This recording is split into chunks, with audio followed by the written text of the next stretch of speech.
6 days before the Passover, Jesus came to Bethany, where Lazarus was, whom Jesus had raised from the dead. They gave a dinner for him there, and Martha served, while Lazarus was one of those reclining at the table with him. Mary took a liter of costly perfume oil made from genuine aromatic nard, and anointed the feet of Jesus and dried them up with her hair.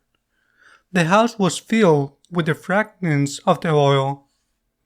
Then Judas the Iscariot, one of his disciples, and the one who will betray him, said, "Why was this oil not sold for 300 days' wages and given to the poor?" He said this not because he cared about the poor, but because he was a thief and held the money bag and used to steal the contributions. So Jesus said, "Leave her alone. Let her keep this for the date of my burial. You always have the poor with you, but you do not always have me." The large crowd of the Jews found out that he was there and came, not only because of him, but also to see Lazarus, whom he had raised from the dead. And the chief priest plotted to kill Lazarus too, because many of the Jews were turning away and believing in Jesus because of him, the gospel of the Lord. You always have the poor with you, but that does not mean that we should not help them, which is what Jesus means by defending Martha's sister Mary. What Jesus means is that we should not only be attentive to the poor. It does not mean that we should not help the poor. The Lord teaches us that there is help that it needs. For example, it's help dedicated to worship, to the liturgy, or help dedicated to education and evangelization. Man does not live by bread alone. We must not only fill the stomach of a hungry, we must also take care of his soul. It is this double requirement that has always characterized the church: evangelize and to help the suffering. To reduce charity to one of the two aspects is to impoverish the action of the church. That is, if we were talking about only half-truth, that can be the worst light. A church focused on the social aspect is a half-church because it does not evangelize. A church that does not have the social activity present, that does not have the needs of those who suffer, in this case, for example, of the victims of war, would also be a church reduced to half. Therefore, a church that is not the church of Jesus Christ.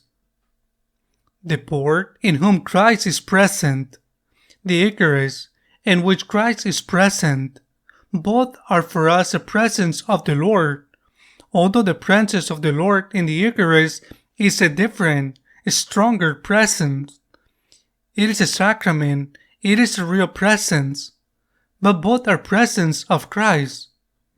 We want to serve Him on our knees before the Eucharist and on our knees before the poor to help them as much as we can.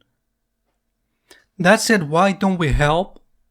I have always think, especially in almost Latin America, when a Catholic joins a sect, he gives tithes. Nevertheless, when he was in the Catholic Church, even Catholics who went to Mass did not give anything. Why? Why is it that among so many Catholics there is not this feeling of obligation to help the church and to help the poor? Why? Some will say that it is an economic matter. There will undoubtedly be made such cases, but I am sure that this is also something that affects a minority. Many others can help and do not do so, neither the poor nor to evangelization. For example, to the support of a seminary, many say they should be more priests. But what are you doing? First, what are you doing? If you prayed or do not pray for vocations, if you propose it to your own children's or grandchildren's, or in the remote case that it happens, you put all kinds of difficulties and try to not make that decision. Then the economic issue. I remember years ago a conversation with a missionary in Africa of a religious congregation dedicated to the evangelizations of Africa. He said, if we want to open a hospital, we don't lack help. Governments, NGOs, give us all the money we need. However, if we want to open a seminary, practically no one helped us. The hospital will be well directed and administered, even economically. There are priests, but for the formation of priests, they don't help us to open us hospitals, they do. I believe that there are many people who don't help either to open a hospital or to form priests or to build a temple or to build a seminary. Many don't do it. Some certainly because they can't. However, others can, and if not, it is enough to see what they spend their money on. So let us listen to these words of Jesus. Let us see what this woman, Saint Martha, Saint Mary, the sister of Saint Martha and Lazarus, has done. Am I helping as much as I can? Am I aware that the electricity must be paid for? Am I aware that the priest must be fed? Am I aware that the church must be built? Am I aware the scholarship must be paid for the studies of seminarians? Am I also aware that there are people who are dying of hunger? On each one of us must weigh the sense of mortgage. On each one of us must weigh the sense that what we have only in custody, not in property, and that we have to share it as if it were to pay a mortgage, as if we're to pay an interest, to pay credit.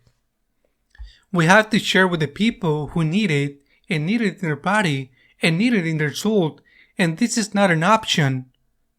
We have to assume that this is a duty.